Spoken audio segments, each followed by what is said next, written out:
welcome to Gemstone Tarot. This is your weekend tarot reading for 27th and the 28th of October. This is kind of like wearing the jumper yesterday, but with the real eyes. See? I kind of put her there. It's like having the real eyes on the jumper, isn't it, Val? Real Halloween eyes. Yes. So, half of the readings are up for November. The other half will be up in the next couple of days. My voice is slightly going, so I'm having to pace myself and be sensible, which is not something that comes easily, is it, sweetheart? Are you going to go on the bed? Do you want to go and have a nice snuggle? Here you go. Whoa. There you are, beautiful cat. Right. We're going Rider-Waite again. I've been feeling a bit Rider-Waite recently. Just see if she's settling. Oh, she is. There we go. She always seems to gravitate towards her spot. A bit like Sheldon on The Big Bang Theory. It's like, that's my spot. Ooh. Okay, let's do it, people.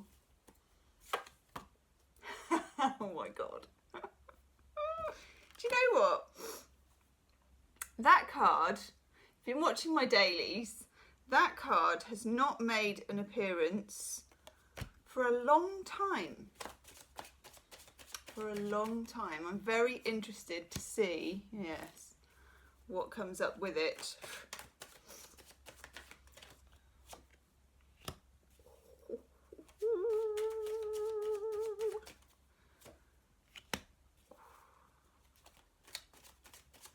Okay. Yep. Sometimes you do ooh. Oh my God. Yeah, I was about to say, sometimes you do readings where the message is a bit all over the place. It's a bit this, it's a bit that. And occasionally you do readings where you see a story and it's completely kind of coherent. This is pretty coherent, actually. So this may not resonate with everyone because obviously it's a general reading. It's a weekend reading, and I always feel with my weekend readings that they are a bit more timeless. Well, everything is timeless, isn't it? Right. Seven of Swords, the Sneaky Fox card. Never to be ignored in a reading. Often, and you'll find this if you're doing your own tarot readings, you get this card and you slightly wince and you think, it'll be all right. It's not what I think it is. It usually is. So, Seven of Swords, there is some kind of skullduggery going on. Some kind of what I like to call flim-flam. My hair is bonkers today. Flim-flam, skullduggery, shenanigans, whatever you want to call it. Next to it, Judgment, Major Arcana. Judgment is the card of second chances. Yes. Okay, or karma, coming around again, as Carly Simon would say. What a brilliant film, by the way, if you haven't seen it. Only about 100 years old, Heartburn, from the 80s. Jack Nicholson, I think. Jack Nicholson, Meryl Streep. Coming Around Again by Carly Simon being the title track. Oh yes. So, there is mystery about this. There is whatever that is. You know, it's that Major Arcana. You notice that today my words are not particularly coherent. Major Arcana, the Moon. It feels like perhaps something came up around the full moon, which was on the 24th. It's the Pisces card, it's the Neptune card, it's the Smoke and Mirrors card. It makes me wonder, said the Zeppelin.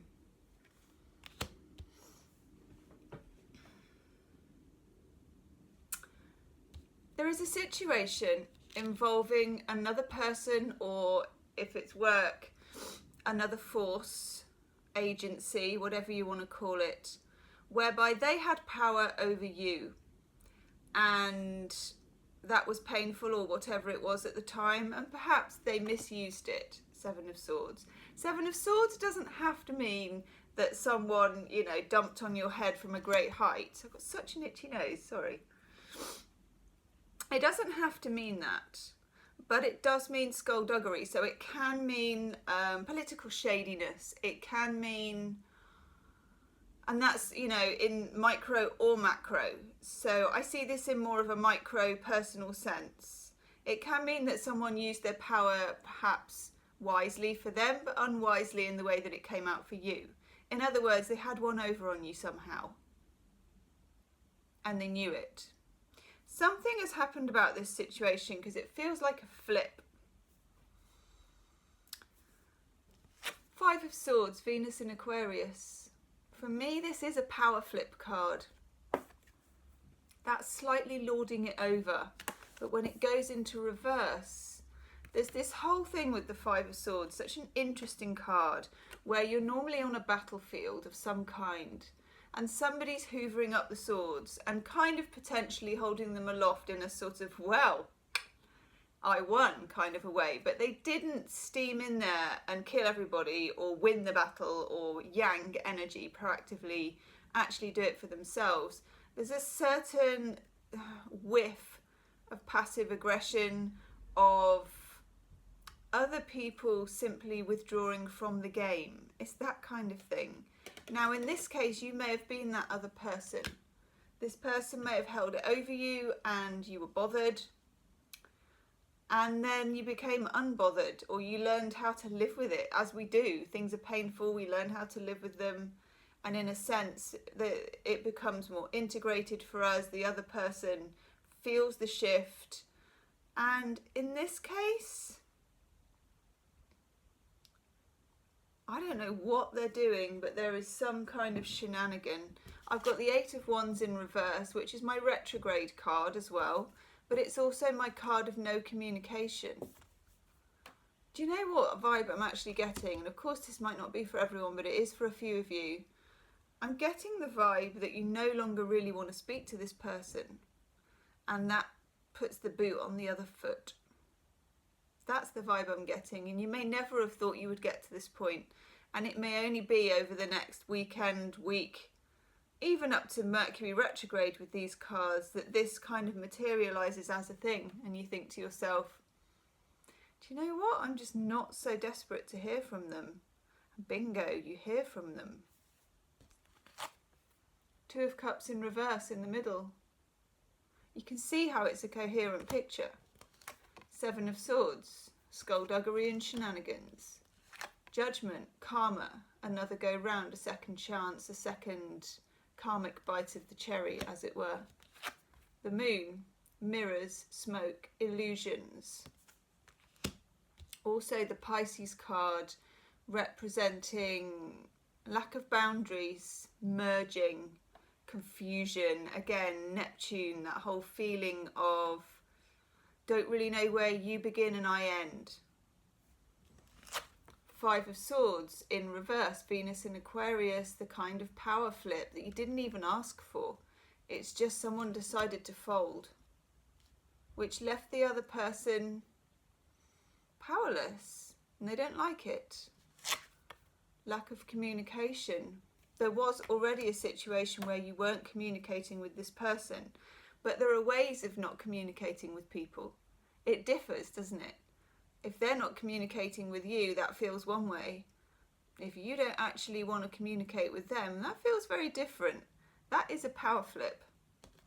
And then the Two of Cups, Venus in Cancer, the partnership card, either in terms of work or romance. Something about this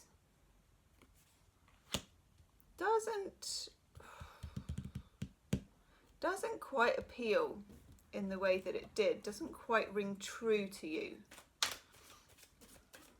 I think emotionally you're probably still there, because the Moon is a very emotional card, but why is my nose so itchy?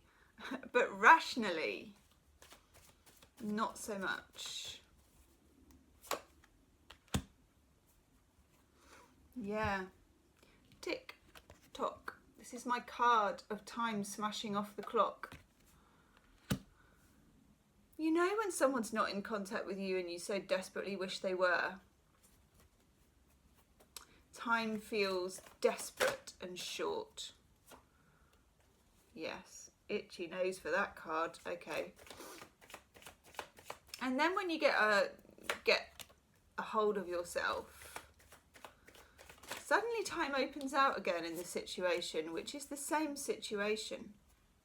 You're going to feel like, now there's a saying, she said, itching her nose yet again, that my mum told me, of course, that came from somewhere else. And it was about a battle and a war. And the saying is, they had all the watches, but we had all the time. That's what this is about. Chuck Spezzano is weighing in with his love cards. Infidelity. For some of you, this is the Seven of Swords. Like I say, when I'm doing a tarot reading, losing my voice, when I'm doing a tarot reading, public, private, personal, whatever it is, I don't ignore the Seven of Swords. It's rarely a message, there's always a message in it. I'm expecting to see something like that. Irresistibility. You've got your mojo rising again. Also, the other thing I get is there is a certain sense of irresistibility about this other person to you. But at the same time, boots on the other foot. And then grace. It's a kind of a forgiveness card, actually. Doesn't mean you have to, be a doormat or forgive the crimes and the misdemeanors, but at the same time, it's very powerful to reach that point in yourself where you're kind of in a place of forgiveness, where you can really irritate that other person. Say, it's okay. It doesn't bother me anymore. I forgive you. I lay down my sword. I laid down my sword ages ago. That kind of thing, without being too smug.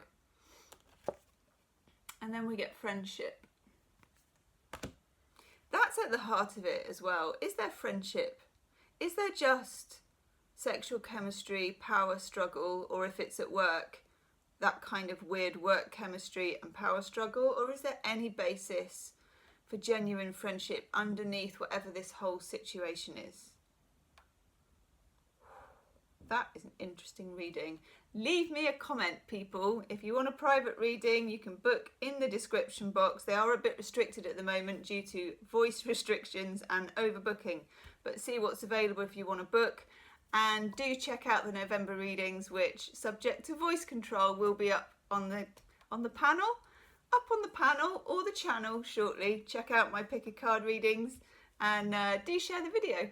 I'll see you soon. Namaste.